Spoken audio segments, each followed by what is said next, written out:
할렐루야. 주님은 신실하십니다. 아멘. 믿으시죠? 그 신실하신 주님의 성품을 우리 삶으로 녹여내는 우리가 되면 좋겠습니다. 네, 창세기 말씀 우리 함께 나눌 건데요. 같이 말씀 한번 읽어보겠습니다. 1절부터 3절까지 제목 원하건대 라는 제목인데요. 같이 한번 읽어볼게요. 준비 시작. 아브람의 아내 사레는 출산하지 못하였고 그에게 한 여종이 있으니 애굽 사람이요 이름은 하갈이라. 사레가 아브람에게 이르되 여호와께서 내 출산을 허락하지 아니하셨으니 원하건대 내 여종에게 들어가라. 내가 혹 그로 말미암아 자녀를 얻을까 하노라 하매 아브람이 사레의 말을 들으니라. 아브람의 아내 사레가 그 여종 그 남편 아브람에게 첩으로 준 때는 아브람이 가나안 땅에 거주한 지 10년 후였더라. 아멘. 잠깐 기도하겠습니다. 하나님, 아브라함의 인생을 통해 가르쳐 주고자 하시는 그 메시지들을 우리가 받기를 원합니다. 신실하신 하나님의 성품을 배워가는 아브라함처럼 우리 또한 그 하나님의 성품을 알아가는 믿음의 사람들 될 수 있도록 인도하여 주시옵소서. 말씀하여 주시고 그 말씀을 듣는 우리의 귀와 영이 활짝 열릴 수 있도록 하나님 인도하여 주시옵소서. 감사드리며 예수님 이름으로 기도했습니다. 아멘.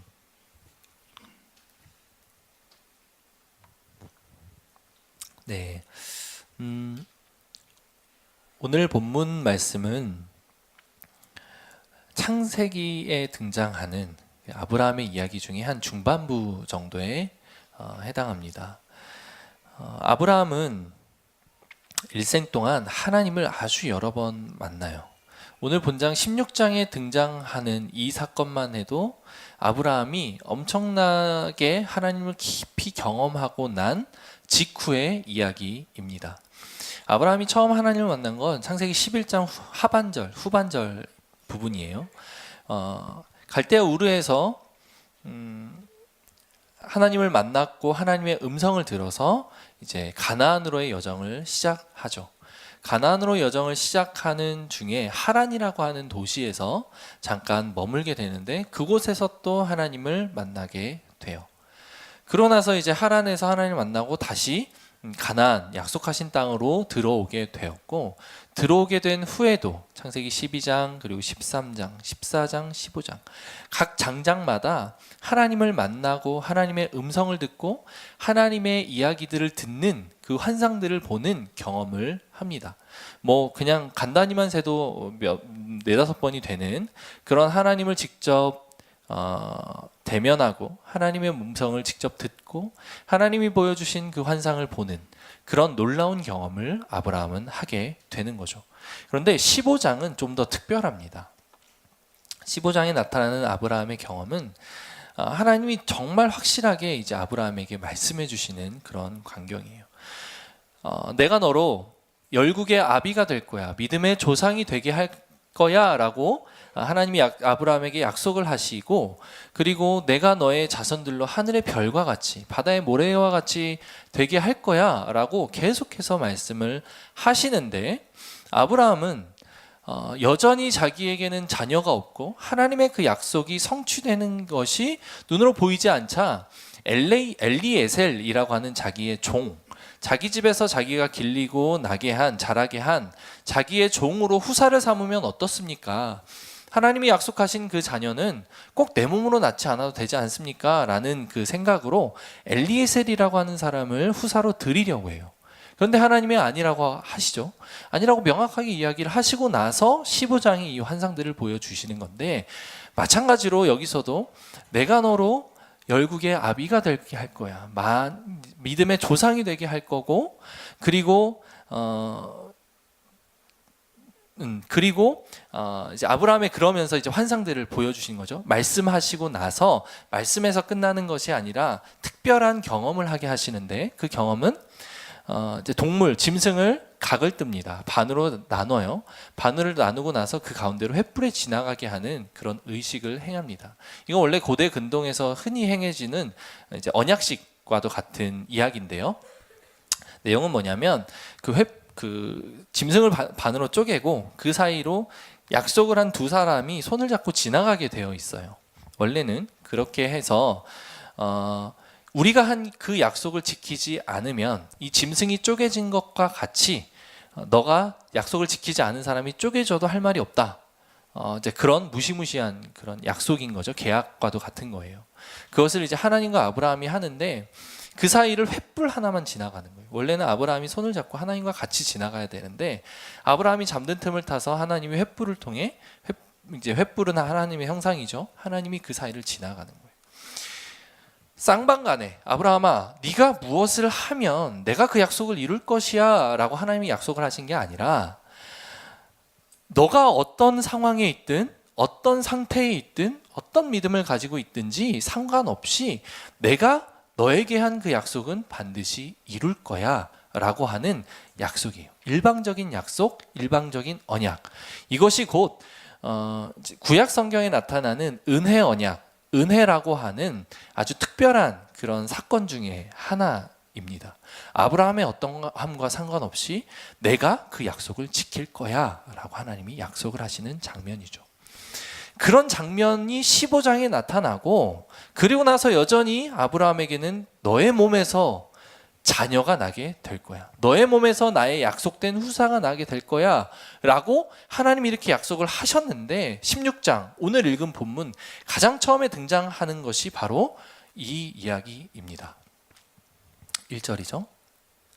네, 아브라함의 아내 사레는 출산하지 못하였고 15장에 나타난 그 내용으로 봤을 때는 16장에 나오는 이 내용이 드디어 하나님의 그 약속을 받고 나서 이제 사레는 잉태를 하였도다 등등의 이야기들이 등장해야 맞는데 그렇게 엄청난 약속을 받고 나서 바로 등장하는 구절이 뭔가 어색합니다. 아브라함의 아내 사레는 출산하지 못하였고 그 은혜, 하나님의 엄청난 약속, 엄청난 환상과 계시 후에 이어지는 현실이 바로 이와 같다는 것을 성경에서 아브라함과 사레를 통해 여과 없이 보여주고 있다고 생각이 됩니다. 여러분들이 우리의 인생은 어떻습니까? 하나님을 만나고 하나님으로부터 약속된 말씀을 받습니다. 내가 너로 자녀로 삼을 것이다. 내가 너로 이 땅 가운데 어떤 고통 중에 있더라도 그 고통 가운데서 내가 너를 건질 거야. 내가 너를 사랑해. 하나님이 우리에게 속삭이는 그 속삭임, 그리고 들려주셨던 그 음성, 만져주셨던 성령 하나님의 임재, 다양한 경험들을 우리는 합니다. 하나님이 우리에게 약속하셨고 보여주셨고 느끼게 하신 그 모든 것들은 사실이죠. 그러나 그 이후에 만나는 우리의 삶은 결코 녹록하지 않습니다. 사례처럼 여전히 잉태하지 못하였고 여전히 자녀를 낳지 못하였고 이것이 바로 우리의 현실이에요.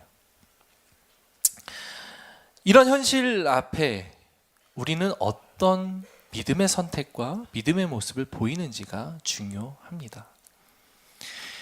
사례는 그럴 만도 했어요. 하나님이 사례에게 직접적으로 나타나서 말씀하신 것은 지금까지는 단 한 번도 없습니다. 아브라함에게 약속되신 말씀을 아브라함을 통해서 사례는 계속해서 전달을 받죠. 여보, 하나님이 우리에게 약속하셨어. 자녀를 줄 거라고 약속하셨고 그 자녀는 열국을 섬기는 사람이 된다고 하셨어. 그 자녀를 통해 열방이 하나님께로 돌아오는 놀라운 역사를 이루신대 라고 하면서 아브라함은 사라에게 자기가 하나님에게 받은 그 계시를 전달하죠. 근데 그 시기가 1년이 지나고 2년이 지나고 10년이 지나도록 아무런 응답 또는 반응들이 없는 상태에서 사례는 지친 거죠. 더 나아가서 이 아브라함이라는 인간을 사례는 믿을 수가 없었어요. 왜냐하면 창세기 12장에 나타나는 이제 에피소드 중에 하나인데요. 모두 아실 거라고 생각합니다. 가나안 땅에 정착한 아브라함이 큰 기근을 만나요. 큰 기근을 만나서 그 가나안에선 더 이상 가족들을 먹일 수 있을 만한 상황이 안 되니 풍요로운 나일강이 있는 이집트라고 하는 곳으로 가족들을 데리고 내려갑니다. 그 이집트의 왕 바로가 사례를 보더니 반한 거예요. 어찌 저렇게 아름다운 여인이, 나이가 좀 많았을 텐데요. 왜 그랬는지 모르겠지만 그 사례를 보면서 어찌 저런 여인이 우리나라에 들어왔는가 하면서 사례에게 반해요. 신하들을 통해서 알아보게 해요. 신하들을 통해서 알아보는 사람들이 이제 아브라함에게 오니 아브라함이 덜컥 겁이 나는 거예요. 내 아내로 인해 나를 죽이고 내 아내를 뺏어가지 않을까라는 겁이 들어서 사람들에게 이렇게 이야기합니다. 이 사람은 내 아내가 아니라 누이입니다. 나의 여동생입니다. 라고 거짓말을 해요. 아브라함이, 믿음의 조상이, 하나님의 약속을 받은 그 사람이 그런 거짓말을 해요. 자기 목숨이 아까워서, 자기가 살아야 되니까 라고 그렇게 거짓말을 합니다. 결과적으로는 그 거짓말이 들통이 나고 이제 바로로부터 복을 받아서 다시 돌아오게 되지만 사례는 그것이 자기에게는 상처가 되었겠죠. 하나밖에 없는 남편, 그 평생을 의지해야 하는 남편이 자기 살겠다고 그 바로왕에게 자기를 누이라고 거짓말하는 이 상황, 여러분들 같으면 그 남편을 믿고 살아갈 수 있겠습니까? 살아갈 수 없겠죠. 이건 굉장히 어려운 일인데 믿고 살아가는 것에서 그치지 않고 이제는 그 남편이 계속 되도 않는 얘기만 하는 것 같은 거예요. 하나님이 우리에게 자녀를 주시겠다라고 약속하셨다는 거예요. 하나님이 우리에게 열국을 아우르는 아비가 되게 할 거고 어미가 되게 할 거야 라고 약속을 하시는 거예요. 그 만군의 여호와 천지를 지으셨다라고 하는 그분이 하시는 약속을 남편을 통해서는 계속해서 듣는데 자기에게는 아무것도 느껴지는 게 없고 그 얘기를 들었다고 하는 남편이 보이는 반응들, 살아가는 태도들을 보니 영 믿업지 않은 거죠. 사라가 참기 힘들었을 만도 하다는 생각이 듭니다. 아브라함이 15장에서 만난 그 하나님, 와 여보, 내가 당신에게 들려줄 기가 막힌 계시가 있었다고, 하나님이 내게 자식을 준다고 다시 약속을 하셨어. 내가 엘리에셀을 상속자로 세워야 하겠다니까 하나님께서는 별들을 가리키며 내 몸에서 직접 날 자손이 그렇게 많아진다고 하지 않겠소? 이 얼마나 복된 소식이요 라고 이야기를 합니다. 이 얼마나 복된 소식이요. 이제 당신이 자식을 낳아 며느리도 보고 손자들을 줄줄이 거느릴 날이 올 테니 두고 봐요. 사라 입장에서 어땠을까요? 이미 10년 동안 아무런 그게 없었고 이 남편이라고 하는 인간은 자기를 팔아먹으려고, 자기 살겠다고 팔아먹으려고까지 했던, 아니 당신은 입만 열면 계시니 환상이니 하면서 잘도 떠드는구려. 소식은 무슨 소식이라는 거예요? 10년씩 기다렸으면 됐지. 더 이상 내게 무슨 낙이 있을 거라고, 내 몸에서 자식을 바라는 거예요 라고 이야기를 하지 않았을까요? 이제 당신 이야기는 그만 듣겠어요 라고 이야기를 하지 않았을까요? 성경에서 이야기하지 않고 있는 부분이지만 그 두 부부 사이가 과연 어떠했을지를 한번 생각해 볼 필요가 있습니다. 남편에게 또는 아내에게 하나님이 계시를 주셨을 때 우리가 똑바로 살아야 하는 이유죠. 여러분들에게서 혹시 혼자서 신앙생활 하거나 혹시 혼자서 하나님의 약속 안에 이제 거하고 살아가는 분들이 있다면 명심하시기 바랍니다. 아브라함과 같이 실수하지 않기를 바랍니다. 하나님이 어떤 꿈을 보여주셨으면 그 꿈에 걸맞는 사람이 먼저 돼야 돼요. 그 꿈을 먼저 이야기하기보다 그 꿈에 걸맞는 사람으로서의 모습이 먼저 와이프에게 또는 남편에게 보여져야겠죠. 그래야 그 말이, 그 뜻이, 그 계시가 온전히 흘러가지 않겠습니까? 라고 생각합니다. 사라는 질렸어요. 남편의 그 되도 않는 이야기, 그리고 10년 동안, 10년이면 강산이 변한다는데 그 10년이란 기간 동안 참고 참았던 그 것들을 이제는 할 수 없어요. 하나님이란 분이 가만 보면 있는 것 같긴 한데 약속을 이리 더디 이루시니 사라는 마음속에 이런 생각이 들었던 것 같습니다. 남편은 자기가 살기 위해 나를 누이라고 한 존재야. 그러면 하나님의 약속이 남편에게 임할 것이다 라고 이 남편이, 이 인간이 생각을 한다면, 근데 자기는 여전히 아이를 못 낳는다고 한다면 이 남편은 어떤 선택을 할지 사례 마음속에 들지 않았을까요? 자기를 제외한 다른 여자를 데려와 후사를 생각할 수 있었던 그런 상황이라고 사례는 생각했던 것 같아요. 그럴 거라면 차라리 엄한 여자 데려와서 아내를 삼고 그 아내를 통해 후사를 낳게 하는 것보단 자기의 아내, 자기에게 속한, 자기에게 종속되어 있는 자기의 종 하갈이라고 하는 여자를 들여보내서 그 여자를 통해서 후사를 낳게 하면 어떨까라는 생각을 하고, 이 사례는 아브라함에게 자기의 그 여종에게 들어가라고 합니다. 16장 2절이죠. 원하건대 사례가 아브라함에게 이르되 여호와께서 내 출산을 허락하지 아니하셨으니 원하건대 내 여종에게 들어가라. 내가 혹 그로 말미암아 자녀를 얻을까 하노라 하매라고 되어 있죠. 이 다음이었나요? 그 앞에 있었던 것 같은데, 네.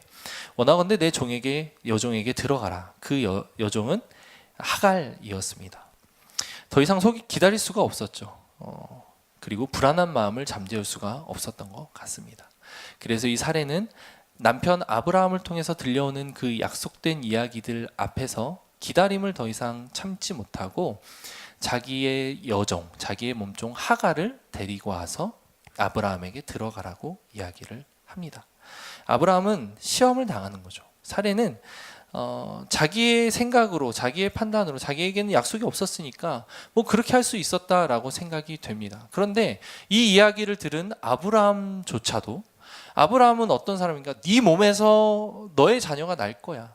네 몸에서 별과도 같은, 하늘의 별과도 같은 사람 자녀들이 태어날 거야 라고 분명한 약속과 환상과 언약식을 했는데도 불구하고 그런 사례의 이야기에 아브라함은 흔들립니다.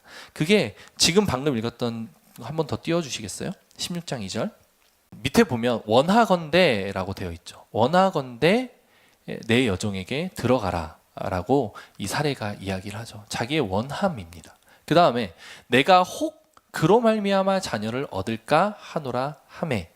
사례가 혹, 원하건대라고 하는 그 이야기들, 그럴듯한 말이죠. 혹시 모르잖아. 하나님이 당신의 씨를 통해서 자녀를 주겠다라고는 하셨지만 나의 몸을 통해서는 아니었잖아.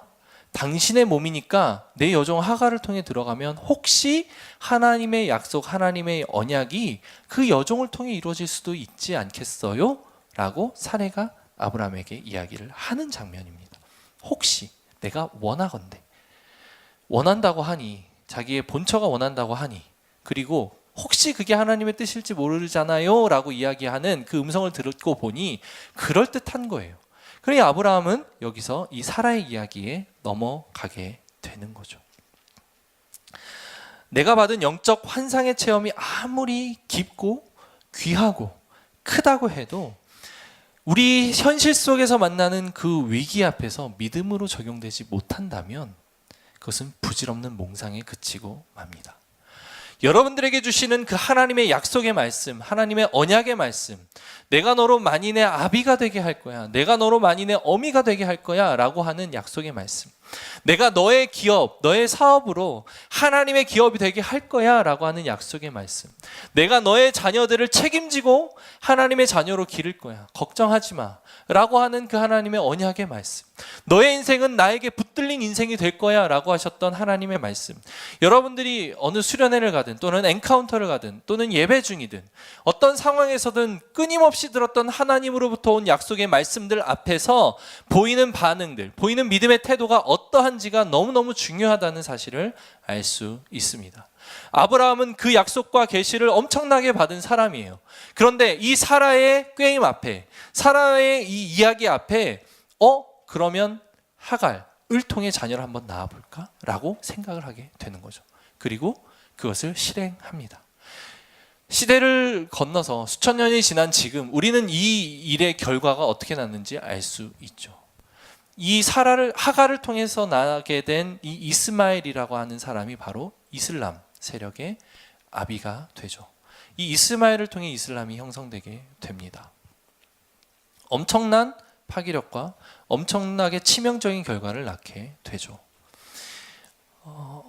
그 순간의 판단, 물론 그 당시 성경에 나오는 이야기로는 하나님이 크게 책망하거나 벌을 내리지는 않으세요.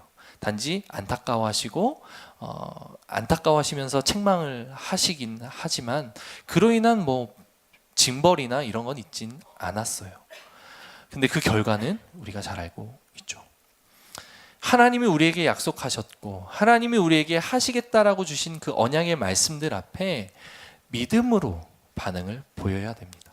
아브라함은 하나님의 신실하심에 대해, 하나님의 위대하시고 놀라운 성품에 대해 알고는 있었을 겁니다. 그런데 그것이 아브라함의 믿음으로 체화되고 습득되지 않았다라고 하는 사실을 우리는 알 수 있어요. 하나님은 신실하신 분입니다. 여러분들을 날마다 고백하시죠. 저도 날마다 고백합니다. 하나님은 신실하신 분입니다. 날마다 찬양하죠. 그리고 음성을 통해서 듣고 우리는 입술로 고백합니다. 맞습니다. 하나님은 신실하신 분입니다 라고 입술로 고백도 해요. 그러나 여러분들에게 주신 그 하나님의 약속, 과거 어느 순간에 1년 전이 됐든 10년 전이 됐든 내가 20년 전이 됐든 어느 순간이 됐든 하나님이 주신 그 약속 앞에서, 그 음성 앞에서 보이는 나의 태도들을 한번 생각해 보십시오. 사라와 같이 자포자기한 모습을 보이고 있습니까? 아니면 아브라함과 같이 사라의 유혹 앞에서 하나님이 원하는 방법이 아닌 방법으로 그 약속들을 이루기 위해 노력하고 계십니까? 질서의 하나님, 그리고 모든 것들 앞에서 순적하게 합력하여서 선을 이루시는 그 하나님 앞에서 보이는 나의 믿음의 태도와 믿음의 반응들은 어떤지를 한번 생각해 보셔야 한다라는 말씀입니다. 근데 중요한 건 그때 마침 사라의 이 고백, 이제 유혹이 있었지만 그래서 아브라함은 넘어갔지만 사라의 눈앞에 그때 마침 하갈이라고 하는 존재가 눈에 딱 보이는 그 상황은 우리가 주의해야 되는 상황입니다. 우리의 언약의 말씀들, 약속의 말씀들이 우리 삶에서 더디 이루어질 때, 그때 우리가 하기 쉬운 가장 큰 실수는 그 약속으로는 받아요. 그러나 그 약속을 하나님의 방법으로 이루려 하기보다는 나의 애씀과 나의 노력과 나의 방법, 인간의 방법, 인간의 편법을 동원해서 그것을 하려고 합니다. 그런 시도들을 많이 해요. 왜냐하면 마귀는 그것을 그 타이밍을 노리기 때문이에요. 약속에 대한 신뢰가 조금 무뎌지네? 그러면 그 순간에 하갈을 눈앞에 딱 보여주는 거죠. 하갈은 원래 있었어요. 하갈은 원래 사라의 몸종으로 계속 있었던 사람이에요. 식구였어요. 그런데 10년이나 되었고 10년 동안 사라는 지쳤고 더 이상 그 약속을 기다리기에는 이 남자 또한 믿을 만한 사람이 아니다라는 판단이 들었던 그 순간에 사라의 눈앞에는 하갈이라고 하는 여자가 자기의 몸종이 눈에 들어온 거죠. 다시 16장 1절을 한번 볼까요? 그에게 한 여종이 있으니, 아브라함의 아내 사레는 출산하지 못하였고 그에게 한 여종이 있으니 라고 이렇게 되어 있어요. 요나서 말씀을 우리 이어서 한번 보겠습니다. 요나서 1장 3절이에요. 네, 같이 한번 읽어볼까요? 시작.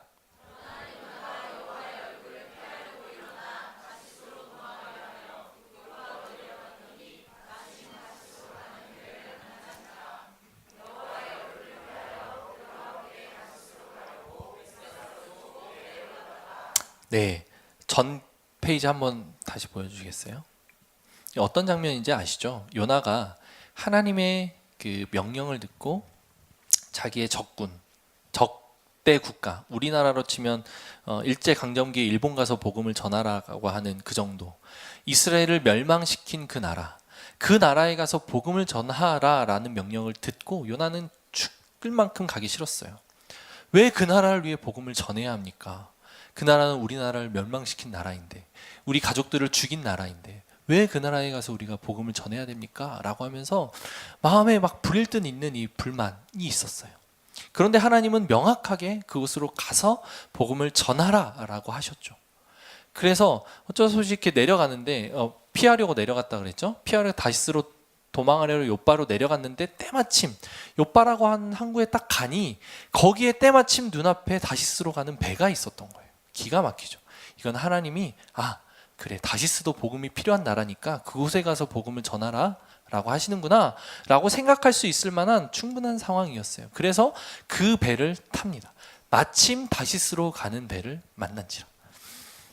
우리 인생을 살면서도 그 더디 이루어지는 하나님의 약속 앞에 우리는 때마침 만나게 되고 이제 생각할 수 있게 되는 인간적인 방법, 편법, 여러 가지 이 노력들이 눈앞에 나타나게 되는 것을 경험하기 쉽습니다.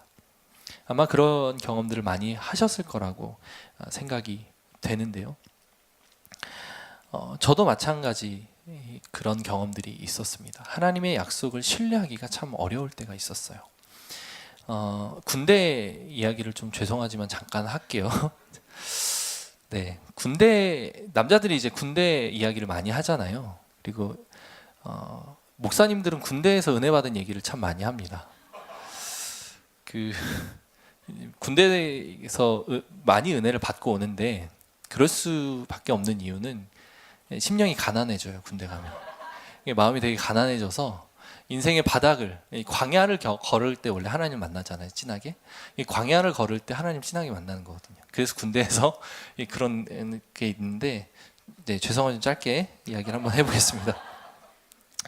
그 군대 얘기를 하려면 저희 그 모교의 이야기를 좀 해야 돼요. 제가 자란 곳은 대전에 있는 한 해성교회라고 하는 작은 이게 교회예요. 그 교회가 위치한 곳은 군부대 바로 옆에 이제 있었어서 군인들이 참 많았어요. 그리고 그 군대 하고도 또 이제 이 제휴가 있었는지 그래서 군대 안에서 이제 예배드리러 군인들이 막 나오기도 하는 거의 뭐 군인교회 비슷한 민간교회였었어요. 목사님이 그 군목 출신이기도 하셔서 이제 아는 장교분들도 되게 많이 오고 좀 이렇게 된 교회였어요. 그 교회에 그 한 장로님이 계셨는데 저를 너무너무 예뻐하시는 장로님이었는데 그분도 군인 출신이셨어요. 중령 예편을 하시고 지금 뭐 사업 군납 그 군수물자를 납품하는 사업을 하고 계셔서 군대에 아는 사람도 참 많으셨죠. 그리고 같은 동기들이 뭐 지금은 그 준장, 소장, 원스타, 투스타를 달고 있는 그런 상황들에 계신 그 장로님이었어요. 저에게도 때가 돼서 군대를 가야 돼서 그 장로님을 찾아가서 이제 말씀을 드렸죠. 장로님, 제가 군대를 이제 가게 될 것 같습니다. 라고 이렇게 말씀을 드리니까 그 장로님이 이렇게 말씀을 하시는 거예요. 호연아, 너가 군대를 가려면 신학생이기도 하니 군종으로 갔다 오는 게 어떻겠니? 가서 사역도 좀 배우고 군생활도 좀 편하게 하고 그러고 오면 어떻겠니? 라고 저에게 이렇게 인자하게 말씀을 하시는 거예요. 제 아주 친한 베스트 프렌드의 아버지이기도 했거든요. 그 얘기를 듣고 제 마음속에 군대를 결정하게 될 때에 품었던 마음이 생각이 났어요. 그건 뭐냐면 내 친구들은 스스로 사서 고생을 하겠다고 또는 멋있다고 해병대를 가는데 해병대까지는 무서워서 못 가도 일반 그 사병으로 보병으로 그냥 남들 다 똑같이 하듯이 그렇게 군생활 한번 해보고 와야지 라고 생각하면서 뭐 주특기 다른 거 뭐 운전병으로 지원할 수도 있었고 군종으로 지원할 수도 있었지만 그냥 일반 보병으로 지원을 했죠. 그랬던 마음이 생각이 나서 장로님한테 그렇게 말씀을 드렸어요. 장로님, 제가 군대는 그냥 갔다 오도록 하겠습니다 라고 당당하게 용기 있게 그렇게 말씀드리고 군대를 갔어요. 의정부에 있는 306 보충대로 갔는데 넓은 연병장에서 이제 부모님들하고 빠이빠이를 해요. 어머니는 막 우시죠. 저희 누나까지 따라와가지고 누나도 막 울고. 근데 뭐 저는 이렇게 당당하게 인사하고 그리고 들어갔어요. 이제 들어가는데 그 막 건물이 하나 있고 건물을 이렇게 돌아서서 거기에 이제 그 훈련병들이 쫙 그 도열해 있었는데 그곳으로 이렇게 데려가는 거예요. 데려가자마자 이 친절했던 조교들의 태도가 바뀌고 제 안에 당당했던 군 생활을 제대로 한번 해보리라 하고 왔던 그 당당했던 마음은 돌아가서 1분 만에 후회되기 시작했고 그러면서 바로 장로님이 호연아 군종으로 갔다 오지 않겠니? 라고 하셨던 그 음성이 제 머릿속에 계속 맴돌기 시작하는 거예요. 내가 미쳤지. 내가 어쩌자고 이런 선택을 했지? 정말 1분 만에 너무 힘들게 하는 거예요. 말도 그렇고 막 그 좁은 공간에 막 수백 명을 우겨 넣어가지고 쪼그리고 앉아있게 하는데 그거 자체가 너무 힘들고 하는 욕들, 그리고 뭐 바로 이게 민간인 물을 뺀다고 하죠. 그러면서 막 하는 것들.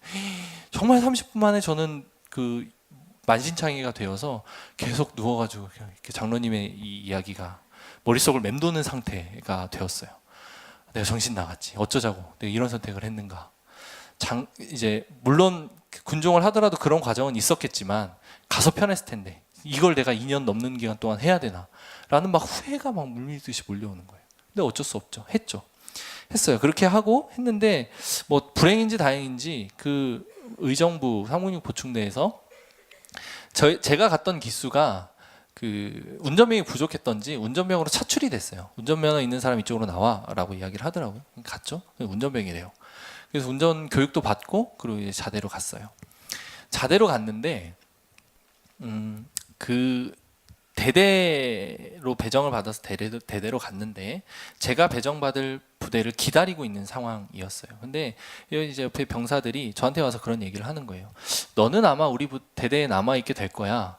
왜요? 그랬더니 이제 신학생이라는 거죠. 우리 대대장님이 아주 믿음이 좋은 집사님인데 신학생을 되게 좋아하셔. 때마침 그 신학생이 이제 그 대대의 군종이 이제 전역할 때가 됐으니 아마 너를 이제 받아서 남게 할 거야. 이런 얘기를 하는 거예요. 그래서 군종. 그래서 하나님의 음성인가? 그러면서 기대를 하고 있었죠.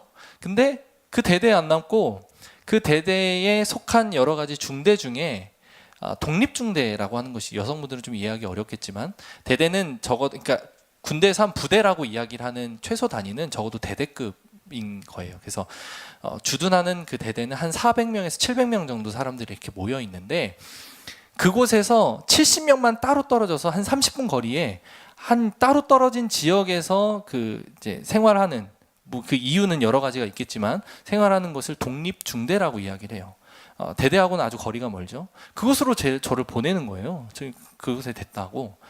뭐 그냥 뭣도 모르고 갔죠. 근데 갔는데 문제는 그 독립중대에 교회가 없는 거예요. 교회가 없어서 주일날 예배를 드릴 수가 없는 환경인 거예요. 근데 종교활동이 보장이 되어야 된다고 근처에 있는 민간교회를 제휴를 맺어요. 제휴? 네. 협약? 아무튼. 그래서 민간교회로 주일마다 이제 예배 드리러 갈 사람 이렇게 해서 데리고 가요. 초반에는 좀 데리고 가는 것 같아서 이렇게 예배는 드릴 수 있구나 생각을 했는데 생활해보니까 아닌 거예요. 비 오면 비 온다고 안 가고 비 안 오고 햇빛 쨍쨍하다 그러면 작업해야 된다고 안 가고 더우면 덥다고 안 가고 추우면 춥다고 안 가고 먼지 많으면 먼지 많다고 안 가고 작업이 많다 그러면 작업 많다고 안 가고 훈련 전이라고 하면 훈련 전이라고 안 가고 훈련 끝나면 훈련 끝났다고 안 가고 이러면서 주일날 예배 드리러 나가는 게 거의 뭐 한 달에 한 번 나가면 정말 많이 나갈까? 부대 안에서 종교활동을 해야만 하는 상황이었던 거예요. 저는 그 상황이 너무 힘든 거예요. 그러니까 처음부터 좀 꼬였지만 괜찮았어요. 그냥 뭐 살만했어요. 남들 다 하는 거니까 그냥 하면 됐는데 그 상황이 진짜 너무 힘든 거예요. 교회가 없는 그 상황. 그 종교활동이라고 하는 거 주일날 하긴 합니다. 이제 군종 배지를 달고 있는 사람이 앞에서 기타를 치면서 당신은 사랑받기 위해 이렇게 해요. 하더라고요. 그래서 예배가 있다. 여기 이렇게라도 예배를 드릴 수 있으면 좋겠다라고 하면서 그러고 앉아 있었어요. 그런데 찬양 한 곡이 끝나고 나서 이제 앉아 있는 우리 성도들한테 자 다음 신청곡 받습니다 이러는 거예요. 군종이 막 여기서 막 노래 잘한다 그러면서 이번에는 뭐 야곱의 축복, 이번에는 뭐 그 서태지의 뭐 이러면서 막 그 가요부터 시작해서 뭐 사람들이 흔히 아는 대중가요들이 막 이렇게 신청으로 나오는 거예요. 그래서 막 하면서 막 가요도 막 앞에서 막 기타 치면서 노래하고 예배 시간인데 종교활동 시간인데 그러고 있는 거예요. 군종 마크 달고 있는 그 사람이 저희 선임이었는데 제가 그 상황이 되니 진짜 너무 힘든 거예요. 한 주, 두 주는 좀 버틸만 했는데 한 달이 가고 두 달이 가고 세 달이 가니까 정말 내 영혼이 메마르고 정말 피폐해지는 것을 느끼게 되었어요. 그러면서 날마다 이제 모포를 뒤집어 쓰고 하나님 앞에 기도하면서 잠들었죠. 울면서 하나님, 제가 다른 건 다 참을 수 있겠는데 아무리 고생해도 괜찮은데 예배를 드리지 못해서 오는 나의 이 영혼의 갈망은 너무나 힘듭니다. 너무 힘들어요. 하나님, 제발 예배라도 드릴 수 있게 해주세요 라고 정말 너무너무 간절히 기도를 했어요. 기도를 하는 게 나날이 지나갈수록 저의 영혼은 너무 갈급해졌죠. 그래서 하나님이 하루는 기도하는 중에 음성을 주시는 거예요. 아들아, 내가 너의 마음을 안다. 내가 너를 잘 안다. 이렇게 말씀하시는 음성을 들려주시더라고요. 그 이후에 음성이 이어져야 되는데 안 이어지는 거예요. 잘 안다? 그래서 어쩌시겠다는 거지? 내가 너를 사랑한다? 그래, 아는데 그래서 지금 이 상황을 어떻게 해결해 주시겠다는 거지? 라는 궁금증은 있었지만 그 음성을 듣고 위안을 삼았어요. 그런데 그 음성이 지나고 나서도 마찬가지로 나의 삶은 여전히 예배는 없고 그 주일날 그런 이상한 종교활동으로만 이제 나의 삶을 유지할 수밖에 없었던 상황이 이어졌죠. 너무 힘들었어요. 근데 일병 끝날 때쯤 딱 그 타이밍쯤에 대대에서 1호차 운전병이 전역을 앞두고 있어서 1호차 운전병을 구하면서 동시에 군종병을 할 사람을 구한다라는 소식이 들려오는 거예요. 1병 정도 되어 있었는데 우와, 이거 나를 위한 소식 아니야? 그러면서 속으로 기대를 하고 있었죠. 하나님이 내가 너를 잘 안다 라고 하셨던 이 음성을 내가 붙잡고 있었기 때문에 나의 이 갈급함, 예배라도 드릴 수 있으면 좋겠습니다 라고 하는 이 신음을 하나님 들으셨구나 라고 기대하면서 그 소식을 기다렸죠. 그 들려오는 소식들이 굉장히 이 긍정적이에요. 그 A급 운전병 중에 믿음 좋은 사람이 몇 명 없는데 그 중에 A급 운전병, 믿음도 좋고, 그래서 후보에 마지막 후보 2명까지 올라갔다는 소식이 들리는 거예요. 진짜 너무 좋다. 막 기대되고 막 흥분되는 마음을 이제 그 잡고 있는데 한 주가 지나고 2주가 지나고 3주가 지나도 그 뒤로 소식이 없는 거예요. 마음이 조급해지기 시작해죠. 지금 이때를 넘어서면 더 이상 내가 예배를 드리면서 군생활을 하는 건 불가능해 보이고, 근데 소식은 들리지 않고 내 마음이 막 조급해지기 시작하는 거예요. 그때 하나님의 음성처럼 제 머릿속을 울리는 음성이 있었어요. 오연아, 너 군종병으로 가서 사역도 좀 배우고 군생활 그렇게 하고 있지 않으래? 라고 했던 그 장로님의 음성이 갑자기 그때 때마침 내 머릿속을 탁 치는 거예요. 장로님이 있었지. 바로 군대는 그런 어떤 위에서부터 내려오는 거 무시 못하는 걸 제가 알기 때문에 바로 장로님한테 전화를 했죠. 장로님, 제가 지금 이런 상황이고 대대에서는 그런 상황이라고 합니다. 제가 2명까지 이렇게 올라갔다고 하는데 장로님 한 번만 말씀해 주시면 제가 갈 수 있을 것 같아요 라고 이야기를 한 거예요, 전화해서. 장로님이 이제 친구들 중에 있으니까 오케이, 알았다 보현아, 내가 전화를 해줄게 라고 확답을 듣고 주님의 음성처럼 듣고 제가 끊고 마음의 평안을 얻었어요. 그 기쁨이 앞선 기쁨이 막 왔죠. 됐어. 그렇게 해서 안 되기가 참 어렵다는 걸 제가 잘 알기 때문에 됐어 라고 생각을 하고 기다렸는데 청천벽력과 같은 소식이 들려오는 거예요. 내가 아니라 그 다른 사람이 1호차 운전병으로 배정이 됐다 라는 소식이 들리는 거예요. 하늘이 무너지는 것 같은 거예요.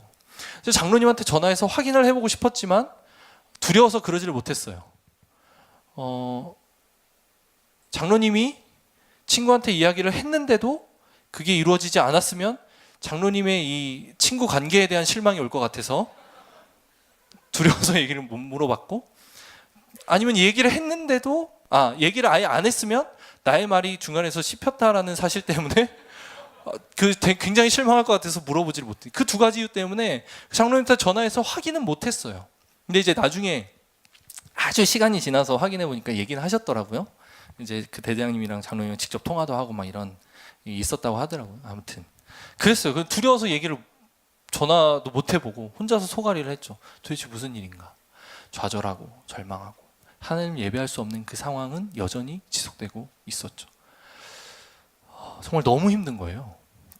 그 경험을 해보신 분들은 아실 겁니다. 예배 드릴 수 없는 환경에 놓여 있다는 건 정말 미치는 거예요. 그런데 그러고 나서 한 2달쯤 후에 기적과 같은 소식이 들린 거예요. 우리 부대에 교회가 생긴다라는 소식이 들린 거예요. 군대에 대해서 잘 아시는 분은 알겠지만 독립중대에는 교회가 생길 수가 없어요. 원래 그래요. 왜냐하면 대대만 해도 군종 TU가 사실은 없거든요. 대대만 해도 군종이라고 하는 사람이 TU가 없고 연대급 이상 가야 원래 군종으로 TU가 이렇게 배정되어 있는데, TU라고 하는 건 배정되어 있는데 대대만 해도 사실은 없어요. 근데 대대 자체적으로 그것을 할 수 있게는 만들어 놨죠. 그런데 독립중대에서 70명밖에 모이지 않는 작은 부대에서 교회 건물이 존재한다는 건 불가능한 얘기예요. 그런데 저희 중대에 교회가 생긴다는 소식이 들렸고 2달 만에 정말 뚝딱 교회가 만들어지더라고요.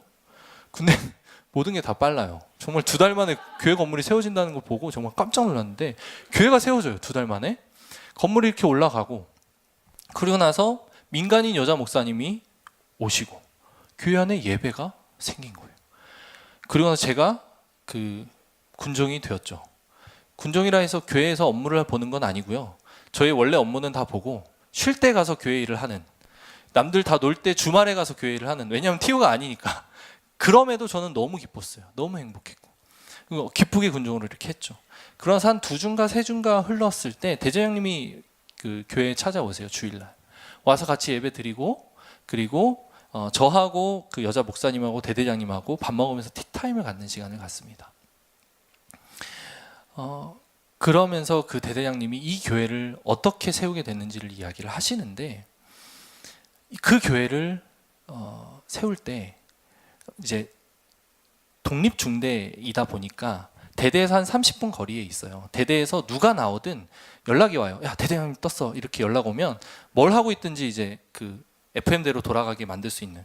그러니 간부 사이에서의 구타도 가장 심했고, 이 병사들 사이에서의 구타도 엄청 심한, 정말 그 1군단 내에서 골치 아픈 중대 중에 하나였어요. 사건 사고가 엄청 많았고 죽은 사람도 많고 팔 잘리고 막 이런 사람도 저 있을 때도 있었고, 이제 그럴 만큼 정말 이 문제가 많았던 심각한 중대였는데, 대대장님이 이 대대에 부임하시고 나서 그 중대를 보고 기도하시기 시작한 거예요.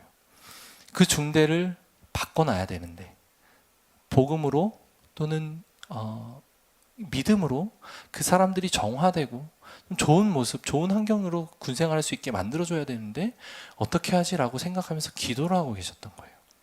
근데 그때 마침 제가 그 대대로 배정이 된 거죠.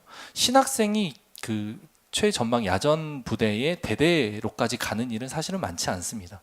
나름 고급 인력이라 신학생들은 보통 연대나 그 사단 또는 여단 그 이상급으로 가서 군종 활동들을 해요. 정규 학교를 다니고 있는 신학생, 그것도 2학년 이상 마친 신학생으로서는 제 주변 친구들이 다 이상하다고 했거든요. 너 왜 거기가 있냐 이러면서. 근데 정말 그래요. 위에서 웬만하면 다 데려가거든요. 근데 저는 그렇게 해서 마지막 최하급 부대까지 이제 내려가 있었던 거죠. 근데 대대에 제가 오니까 대대장님이 응답으로 받으신 거예요. 그러고 나서 교회를 세울 계획을 그때부터 하신 거죠. 그러고 나서 본인이 옷벗을 각오를 하고 저희 교회에, 그 부대에 교회를 세우신 거라고 말씀을 하시더라고요. 근데 그만큼의 위험성이 있는, 그러니까 본인의 역량으로는 그 교회를 세우는 것 자체가 불가능한 그런 상황을 만드신 거예요. 왜?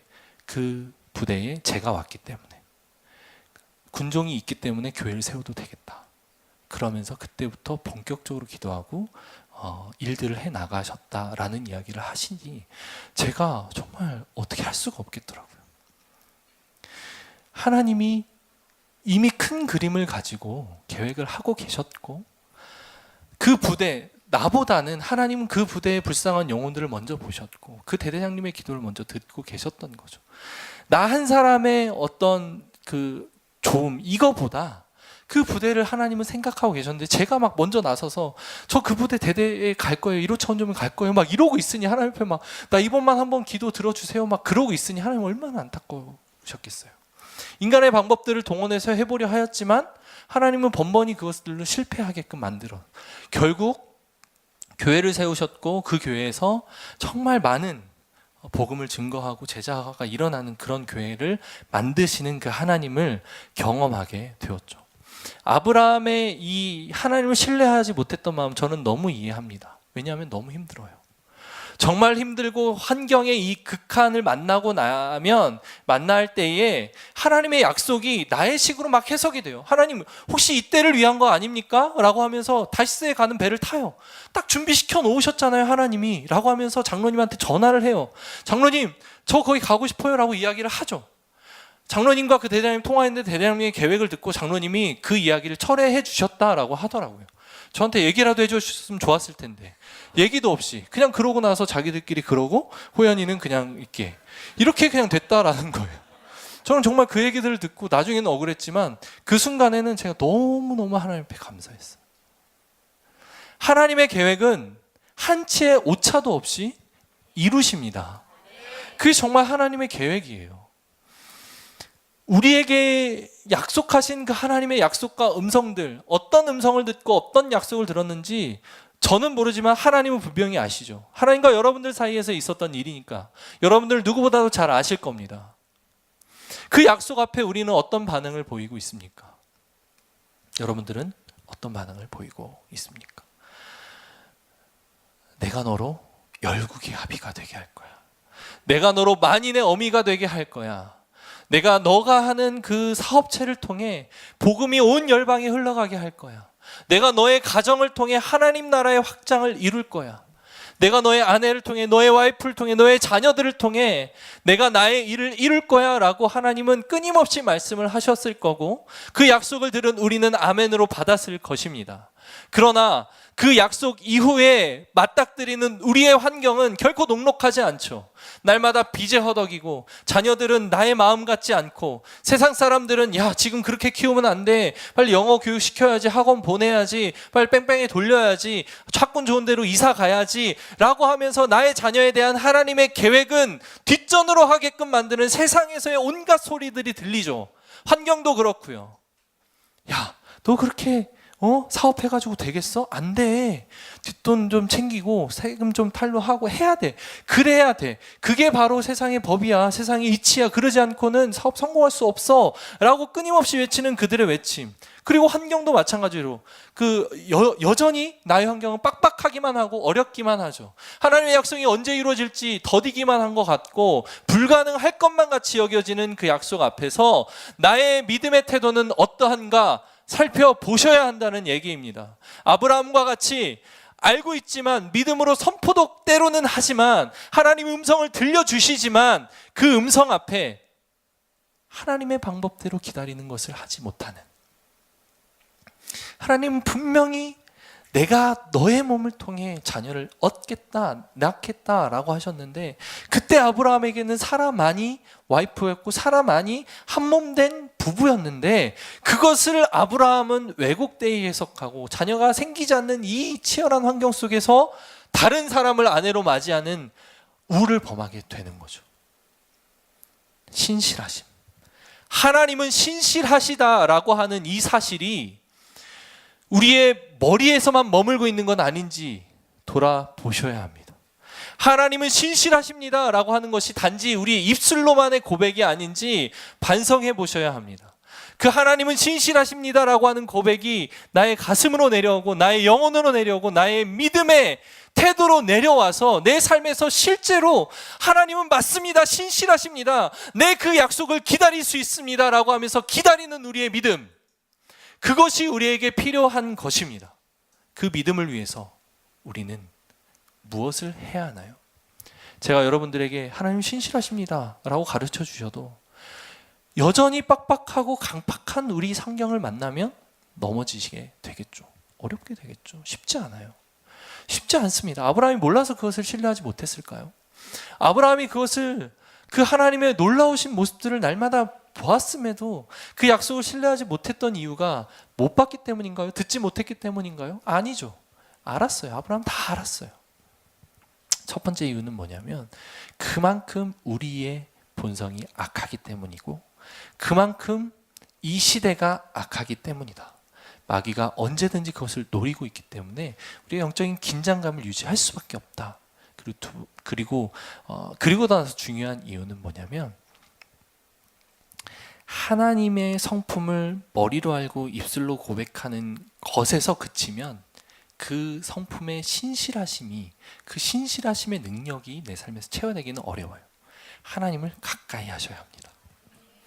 하나님을 누구보다도 가까이 하셔야 돼요. 이게 믿음인데, 하나님을 가까이 하면 하나님을 날마다 예배하고 그 말씀 가운데 오는 꿀과 같은 말씀으로 내가 날마다 녹아지고, 그 하나님 앞에서 내가 날마다 하나님과 교제하면서 그분의 성품을 볼 때에, 그 성품을 느낄 때에, 아 맞다, 하나님은 이런 분이지, 아 맞다, 하나님은 그런 분이었어. 넘어졌다가도 그 약속을 불신했다 할지라도 다시금 일어서서 하나님의 약속 앞에 서는 것, 아브라함이 지금 여기서는 실수를 했다 할지라도 다시 일어서고 다시 약속을 신뢰하고 주님 앞으로 나아가고 하나님을 더 가까이 하고 하나님의 성품을 눈으로 목도하면서 결국 창세기 21장 22장에 아들을 하나님 앞에 드리기까지, 그런 믿음의 조상으로서의 모습을 보이기까지 믿음으로 성장한 것처럼 우리도 마찬가지로 그 하나님을 날마다 가까이 하고 그 하나님의 성품 앞에 젖어들고, 그 성품이 결국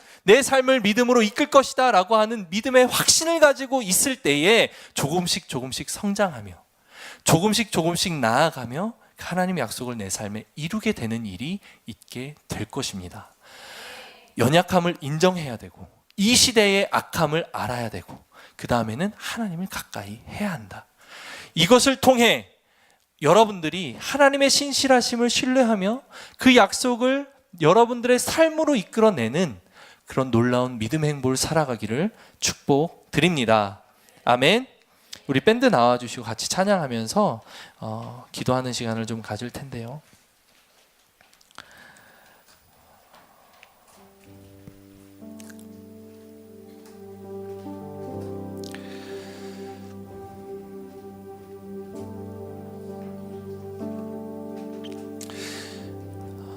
우리는 주일마다 성경 말씀을 파헤치는 그런 설교들, 우리 심령을 울리는 설교로 귀를 만족시킬 수 있고 머리를 만족시킬 수 있고 우리의 영혼을 만족시킬 수 있습니다.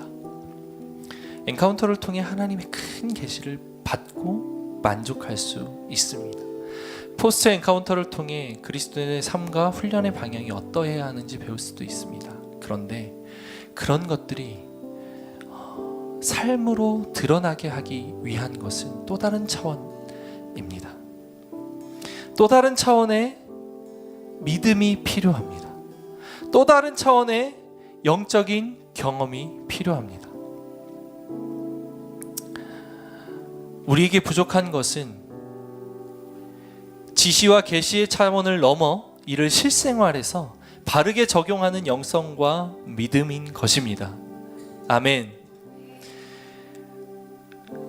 우리 이 찬양 한번 하고 하나님의 신실하심을 노래했으면 좋겠는데요. 주님은 신실하고 우리 같이 찬양을 하겠습니다. 주님은 신실하고 항상 거기 계시네. 주 사랑을 뭐라 할까. 주 사랑이 내 생명보다 귀하고 주 사랑이 파도보다 더 강해요. 세월이 가고 꽃이 시들어도 주 사랑 영원해. 주님 사랑 신실해요. 주 사랑이 내 생명보다 귀하고 주 사랑이 파도보다 더 강해요. 세월이 가고 꽃이 시들어도 주 사랑 영원해. 주님 사랑, 주님은 신실하고 주님은 신실하고 항상 거기 계시네. 주 사랑을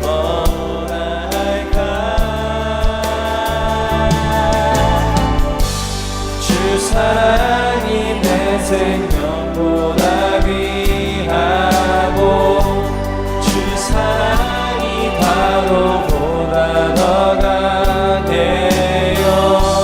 세월이 가고 꽃이 시들어도 주 사랑 영원해. 주님 사랑 주 사랑이 내 생명보다 귀하고 주 사랑이 파도보다 더 강해요. 세월이 가고 꽃이 시들어도 주 사랑 영원해. 주님 사랑 신실해요. 아브라함과 사라는 하나님을 자신들의 계획과 실행에서 제외시켰습니다. 자식에 대한 약속은 원래 하나님의 아이디어였고 하나님의 약속이었는데 그럼에도 불구하고 하나님을 제외시키고 본인들이 앞서 나갑니다. 힘겹게 하나님을 기다렸던 아브라함과 사라는 자신들이 하나님의 자리로 옮겨가서 마음대로 결정하고 실행합니다. 우리 또한 이런 식의 신앙생활을 경험하고 있을 거라고 봅니다. 우리는 하갈을 사용하고픈 유혹이 일어날 때마다 이 이야기를 다시 읽고 사건의 결말을 명심하기를 바랍니다. 이 스토리 속에서의 하갈을 통한 이스마엘은 바로 무슬림, 이슬람 세력이 되었습니다. 하나님을 제쳐놓고서는 결코 잘 되는 일이 있을 수 없습니다. 하나님이 빠진 일에는 결국 실패와 고통만이 따르게 되어 있습니다. 나의 생각, 나의 아이디어, 나의 마음, 나의 계획들로 하나님을 결코 앞질러 가지 마십시오. 하나님을 앞서가라고 하면 반드시 넘어질 수밖에 없습니다. 이 시간 하나님 옆에 기도하기를 원합니다. 하나님 아버지, 이 종에게 그리고 우리 성도님들에게 했던 약속들을 기억합니다. 그리고 다시 떠올리기를 원합니다. 그 약속들 앞에 반응하고 있는 나의 모습은 어떤 모습입니까? 신뢰하고 기다리고 있습니까? 하나님이 일하시기를 바라면서 기대하고 기도하고 있습니까? 나의 태도는 어떤 태도입니까? 아버지 하나님, 하갈을 찾아 떠났던, 그리고 마침 있었던 다시스로 가는 배를 탔던 요나와 같은 모습이 아니었습니까? 아버지 하나님, 용서하여 주시고 이제 그 하나님의 약속을 신뢰하고 하나님 앞으로 나아가며 아버지 하나님 회개하며 하나님의 약속이 다시금 내 삶에 들어오기를 원하는 그런 기도를 주님 앞에 올려드리기 원합니다. 하나님, 약속을 신뢰하겠습니다. 내 삶에 하신 그 모든 약속들을 신뢰하며 나아가겠습니다. 우리 주님의 이름을 부릅니다. 주여!